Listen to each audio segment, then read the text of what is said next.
KaraokeBooks. Frankenstein, or the Modern Prometheus. Mary Shelley. Audiobook. Chapter 9.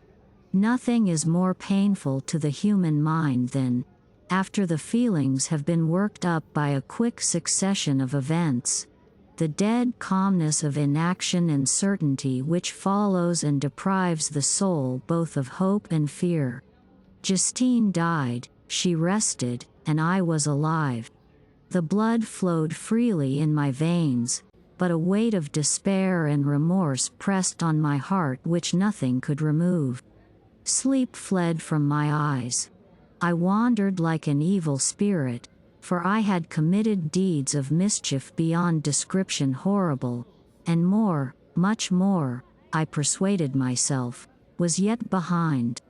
Yet my heart overflowed with kindness and the love of virtue. I had begun life with benevolent intentions and thirsted for the moment when I should put them in practice and make myself useful to my fellow beings. Now all was blasted. Instead of that serenity of conscience which allowed me to look back upon the past with self-satisfaction, and from thence to gather promise of new hopes, I was seized by remorse and the sense of guilt, which hurried me away to a hell of intense tortures such as no language can describe. This state of mind preyed upon my health, which had perhaps never entirely recovered from the first shock it had sustained. I shunned the face of man. All sound of joy or complacency was torture to me. Solitude was my only consolation, deep, dark, death-like solitude.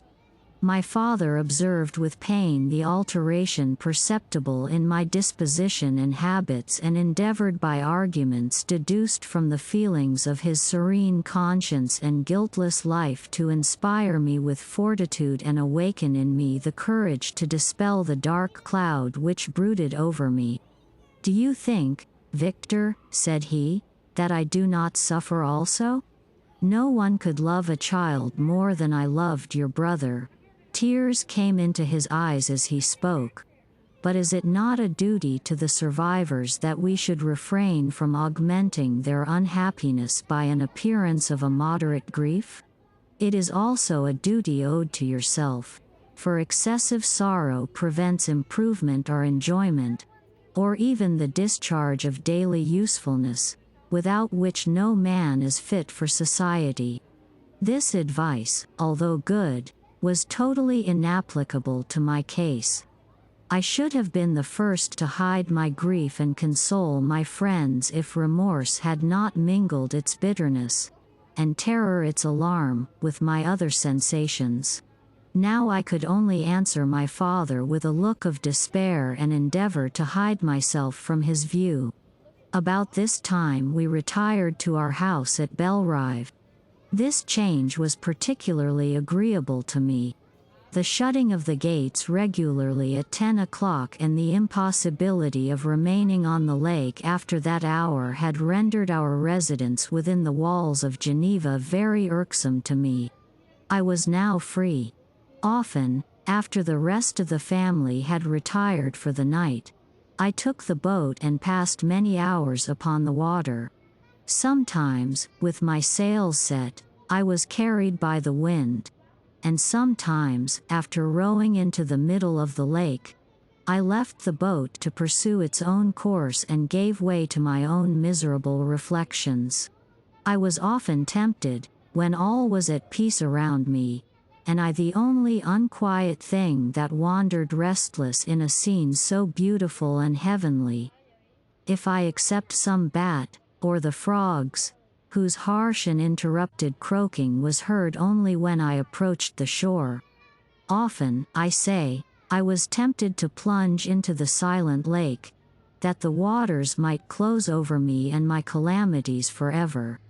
But I was restrained, when I thought of the heroic and suffering Elizabeth, whom I tenderly loved, and whose existence was bound up in mine. I thought also of my father and surviving brother. Should I by my base desertion leave them exposed and unprotected to the malice of the fiend whom I had let loose among them? At these moments I wept bitterly and wished that peace would revisit my mind only that I might afford them consolation and happiness. But that could not be. Remorse extinguished every hope.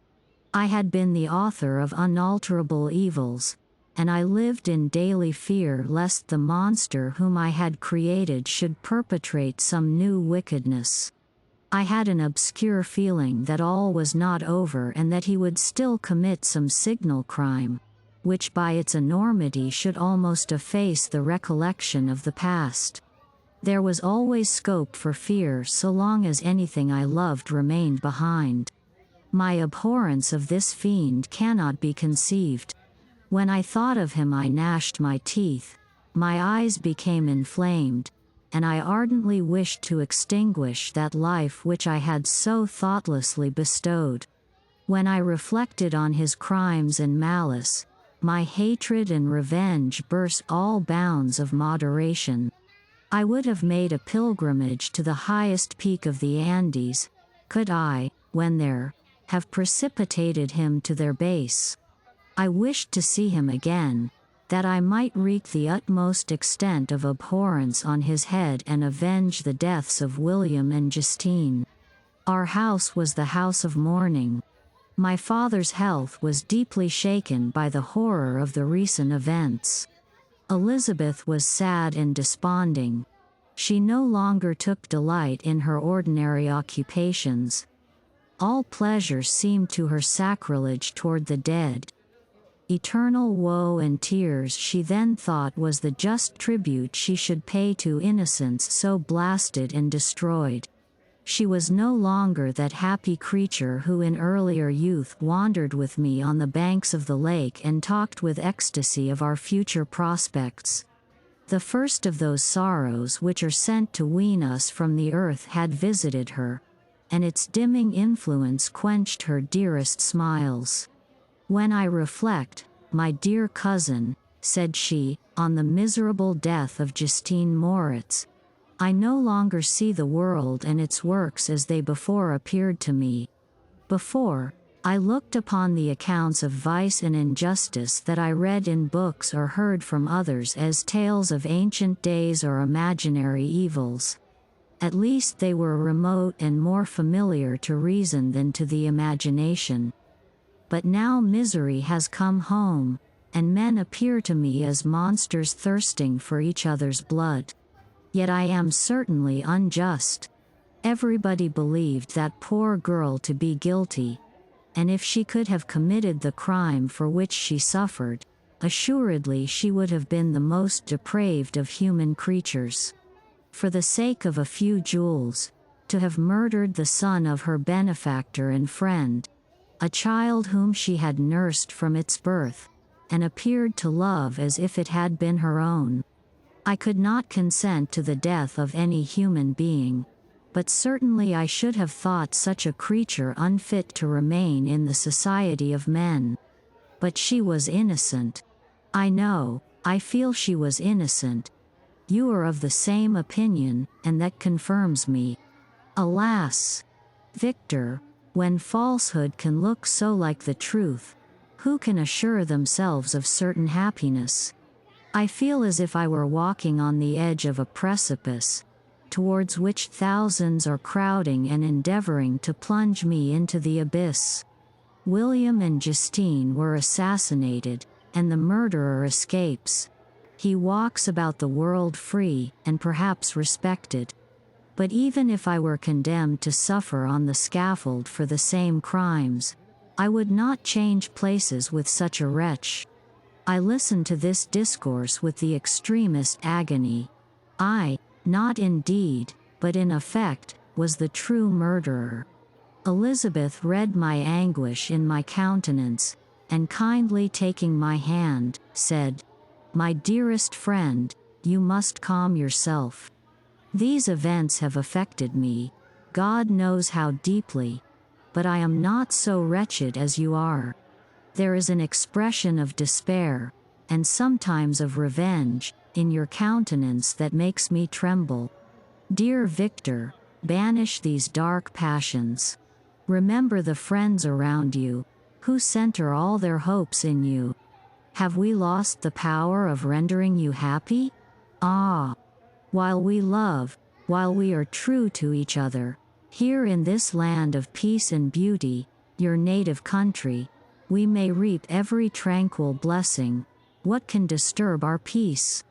And could not such words from her whom I fondly prized before every other gift of fortune suffice to chase away the fiend that lurked in my heart? Even as she spoke I drew near to her, as if in terror, lest at that very moment the destroyer had been near to rob me of her. Thus not the tenderness of friendship, nor the beauty of earth, nor of heaven, could redeem my soul from woe. The very accents of love were ineffectual. I was encompassed by a cloud which no beneficial influence could penetrate. The wounded deer dragging its fainting limbs to some untrodden brake, there to gaze upon the arrow which had pierced it, and to die, was but a type of me. Sometimes I could cope with the sullen despair that overwhelmed me, but sometimes the whirlwind passions of my soul drove me to seek, by bodily exercise and by change of place, some relief from my intolerable sensations. It was during an access of this kind that I suddenly left my home, and bending my steps towards the near alpine valleys, sought in the magnificence, the eternity of such scenes, to forget myself and my ephemeral, because human, sorrows. My wanderings were directed towards the valley of Chamonix. I had visited it frequently during my boyhood. 6 years had passed since then. I was a wreck, but naught had changed in those savage and enduring scenes. I performed the first part of my journey on horseback. I afterwards hired a mule, as the more sure-footed and least liable to receive injury on these rugged roads. The weather was fine. It was about the middle of the month of August, nearly 2 months after the death of Justine, that miserable epoch from which I dated all my woe. The weight upon my spirit was sensibly lightened as I plunged yet deeper in the ravine of Arve. The immense mountains and precipices that overhung me on every side, the sound of the river raging among the rocks, and the dashing of the waterfalls around spoke of a power mighty as omnipotence, and I ceased to fear or to bend before any being less almighty than that which had created and ruled the elements, here displayed in their most terrific guise. Still, as I ascended higher, the valley assumed a more magnificent and astonishing character. Ruined castles hanging on the precipices of pinny mountains, the impetuous Arve, and cottages every here and there peeping forth from among the trees formed a scene of singular beauty. But it was augmented and rendered sublime by the mighty Alps, whose white and shining pyramids and domes towered above all, as belonging to another earth, the habitations of another race of beings. I passed the bridge of Pellizier, where the ravine, which the river forms, opened before me, and I began to ascend the mountain that overhangs it. Soon after, I entered the valley of Chamonix.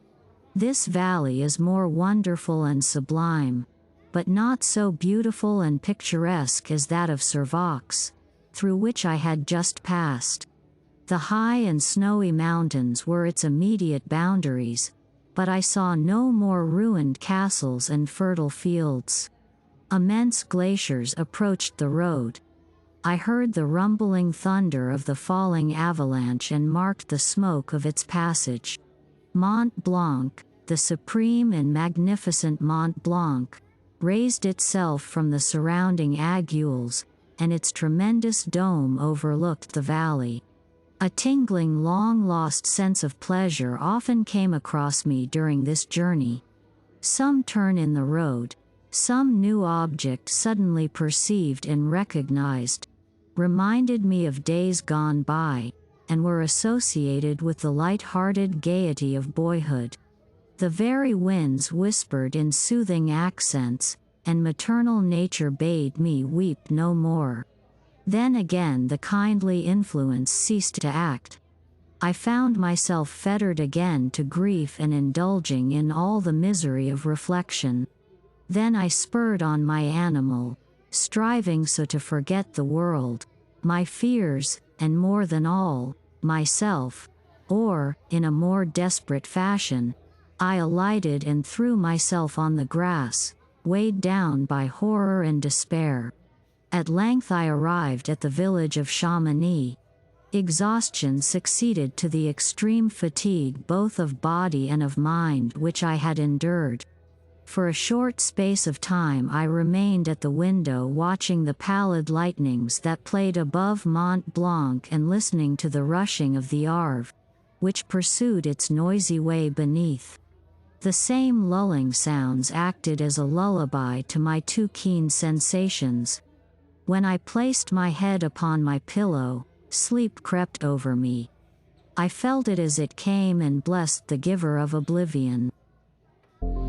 If you liked what you heard, please subscribe to the channel.